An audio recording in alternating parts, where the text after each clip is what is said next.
Content creator থেকে কিভাবে জনপ্রিয় হয়ে ওঠেন অভিনেত্রী হানিয়া আমির জানেন কি?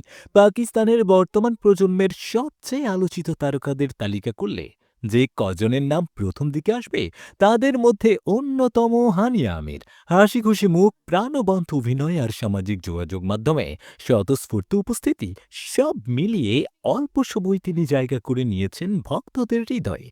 বন্ধুদের সঙ্গে বানানো কিছু রিলস ভিডিও সামাজিক যোগাযোগ মাধ্যমে ভাইরাল হয়ে তাকে আলোচনায় নিয়ে আসে। হানিয়া অভিনয়ের সুযোগ পান ২০১৬ সালে মুক্তিপ্রাপ্ত চলচ্চিত্র জানানে।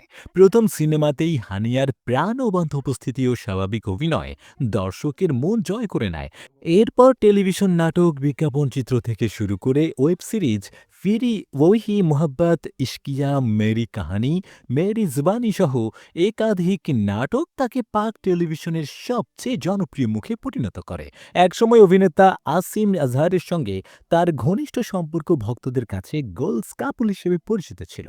তবে শেষ পর্যন্ত সেই সম্পর্ক টেকেনি। হানিয়ার জনপ্রিয়তার বড় রহস্য তার স্বাভাবিকতা। ক্যামেরার সামনে যেমন, বাস্তব জীবনেও তেমনি খোলামেলা ও হাসিখুশি তিনি। ইনস্টাগ্রাম ও টিকটকে তার ভিডিওগুলো তরুণ প্রজন্মের মধ্যে ব্যাপক সাড়া ফেলেছে। হানিয়া বলেন, আমি সবসময় বলি আমি আমার জনপ্রিয়তা নিয়ে ভয় পাই, কারণ মনে হয় যখন আমি আল্লাহর সামনে যাব তখন কি বলবো।